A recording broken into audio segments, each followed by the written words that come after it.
చంద్రబాబు గారి మాటలు వింటే నాకు నిజంగా భయమేస్తుందండి. చాలా చాలా భయమేస్తుంది. ఒక్కసారి ఆయన మాటలు వినండి. ఇప్పుడు వచ్చిన టెక్నాలజీ గురించి మాట్లాడుతూ ఉంటాను. టెక్నాలజీ మాట్లాడకపోతే నా మీటింగ్ కూడా కంప్లీట్ కాదు. ఎందుకంటే మీలో అవేర్నెస్ రావాలి. దానికి నేను గర్వంగా చెప్పగలుగుతున్నా. ఈరోజు చాట్ జీపీటీ ఎక్కువ వాడే వాళ్ళు ఎవరున్నారంటే ఇండియన్స్, అందులో ఎక్కువ ఎవరున్నారంటే తెలుగు వాళ్ళు ఉన్నారు. దీనికి గర్వపడుతున్నారని చెప్పి మళ్ళీ తెలియజేస్తున్నా. అసలు చాట్ జీపీటీ కనిపెట్టింది ఎవరు? దానికోసం వాళ్ళు ఎంత ఎఫర్ట్స్ పెట్టారు? ఎంత రీసెర్చ్ చేశారు? ఎంత మదనపడింటారు? ఎంత మేధోమదనం జరిగింటది? కనిపెట్టింది ఒకడు. అండ్ ఆల్సో ఎక్కడ కూడా గణాంకాలు లేవండి. తెలుగు వాళ్ళే చాట్ జీపీటీ ఎక్కువ వాడుతున్నారు అన్న గణాంకాలు ఎక్కడా లేవు. పోతే పోనీ వాడారనే అనుకుందాం. నువ్వెందుకు గర్వపడాలి చంద్రబాబు? అంటే ఏది?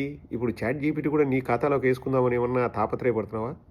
డ్రోన్లను వేసేసుకున్నాడు, ఆయనే కనిపెట్టాడని. ఇప్పుడు చాట్ జీపీటీ ఏఐ కనిపెట్టింది కూడా ఆయన ఇంక మెల్లగా రాస్తారు చూడండి, రుద్దుతారు మన మీద. అసలు చాట్ జీపీటీకి చంద్రబాబుకు సంబంధమే లేదండి. కానీ ఊపే కుహ అనేది ఒక డైలాగ్ గుర్తుకొచ్చింది నాకు. ఎందుకో మరి నాకు తెలియదు.